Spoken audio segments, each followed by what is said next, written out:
left my guest house at a different time, like I did every day, and took a different route, like I did every day, to go to work. And I noticed that a man on a motorcycle wearing a red helmet was trying very hard to stay in my blind spot. I worked 12, 14 hours, whatever it was that day, and I left, and it was dark, and sure enough, there he was again.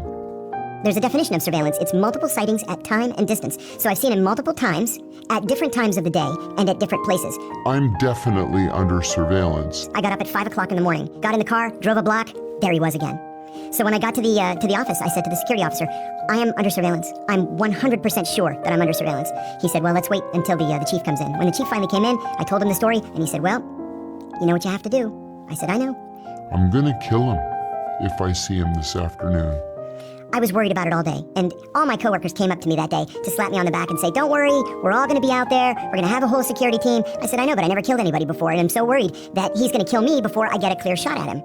That afternoon, I had a meeting at a safe house that we shared with the local service.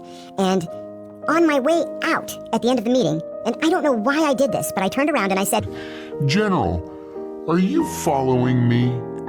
And he said, no, why? And I said, because I'm under surveillance, and if I see this guy again, I'm gonna kill him. And I never saw him again. I learned later that several of their officers were sitting around and saying, you know, that new American guy, he's such a nice guy.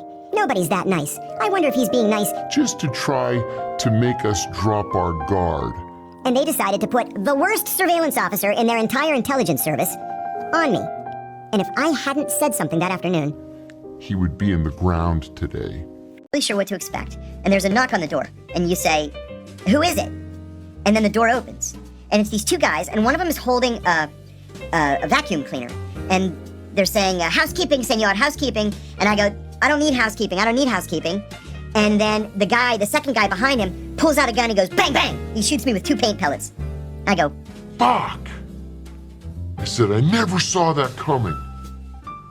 And one of the instructors says, if you're in a shithole motel, in a shithole country, and 2 people just walk into your room, kill them. And I asked him if he had access to a target. And he said, not today.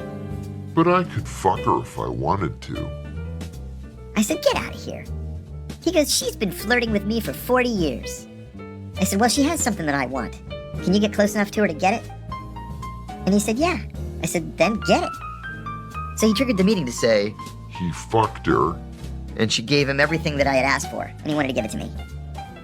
I said, you're a dog, you know that? You're like an animal.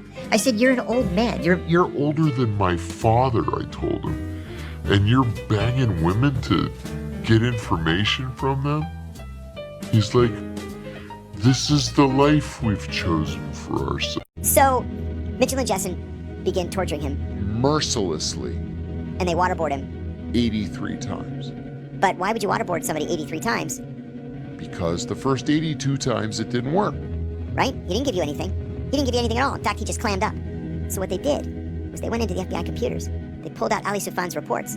They retyped them. And they said, oh my God, we waterboarded him once. And look what he gave us. First day, 20 minutes after the cop warned me about people coming into my room unannounced, these 2 guys just walk in, boldly just walk in. I jump up, I put my fists up, I go, what do you want? One of them has a swastika on his neck. It took up his entire neck. It came up onto his face. The other one had fuck you tattooed on his eyelids.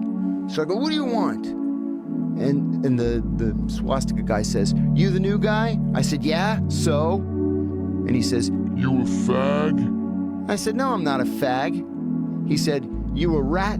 I said, no, I didn't have anybody else in my case. I'm not a rat. And he says, you a chomo? I go, I don't know what that word means. He goes, chomo, child molester. I said, no, I'm not a child molester.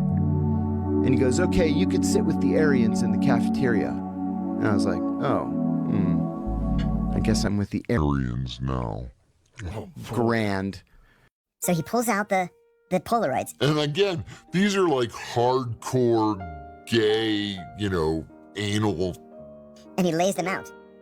And he says, is this torture? These men, they're torturing each other. Should they be sent to Guantanamo?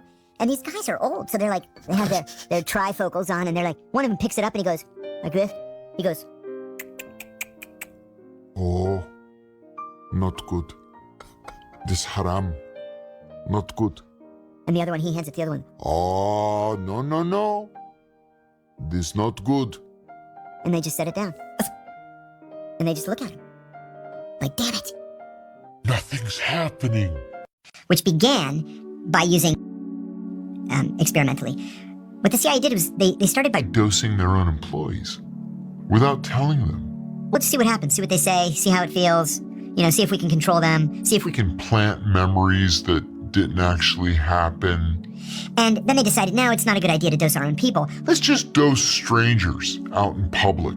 Tough, old-time guy. And on Wednesday of that week, we got into an argument, and I called him a racist. He got so mad, he balled up his fists, and he took a stand. And I remember thinking to myself, damn it, I went too far this time. And I put up my hands to block the punch. I knew the punch was coming. And he goes, My penis is bigger than yours. I said, you know what? I said, you're nuts. You're nuts. And I quit. And I walked out. Does the CIA listen through our phones and laptop cameras? Yes, I hate to say it. The CIA can intercept anything from anyone, number one. Number two, they can remotely Take control of your car. through the car's embedded computer. To do what? To make you Drive off a bridge, into a tree. To make you and make it look like an accident. They can Take over your smart television and turn the speaker into a microphone. so that they can listen to what's being said in the room even when the TV is turned off. You need a drink or you use the bathroom, we're gonna hypnotize you to help you remember some of the things that you saw that day. He said, I want you to raise your hand like this. And it wasn't propped, it was up in the air like this. He said, don't put your hand down until I tell you to. He held his arm there. for 3 hours. It was inhuman. A conscious person couldn't do it. I start asking him questions. Okay, you pull off the exit. You drive to the church. The church is right off to the side of the road. And then what happens? A van pulls up. I said, can you see a license plate? This freaks me out. Oh, I got chills just thinking about it. He says, yes. And he's like this with his eyes closed. I said, what does the license plate say? And he goes, And then he reads off the plate. and the plate comes back. Stolen. I couldn't fucking believe it. I couldn't believe it. And he's like this the whole time.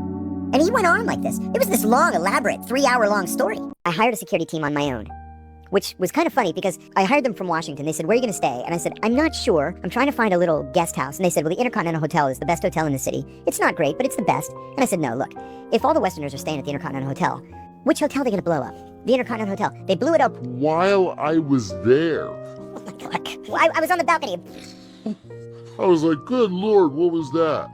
And then the security guy, it was this British security team, mercenaries is what they were. He's like, stay inside the hotel room, close the curtains. I said, what was that? He said, it was the Intercontinental Hotel. I said, I told you they were gonna blow it up. Same thing happened to me in Islamabad. The first night I was there, they put me in the Marriott. I said, are you insane? I'm not staying in the Marriott. They blew it up, killed 45 people. And you were gone. I was in a 16-room guest house called the Jacaranda Blossom, where I was perfectly safe, thank you very much. When I first arrived in Pakistan, a colleague picked me up at the airport and he said, oh, we put you in the Marriott. And I said, the Marriott? Are you out of your minds? If they're gonna blow up one place, what's it gonna be? It's gonna be the Marriott. I said, I'm not staying in the Marriott. So I stayed there the first night, and then they moved me into this little 16-room guest house owned by a Pakistani family. 6 weeks later, they blew up the Marriott and killed 156 people.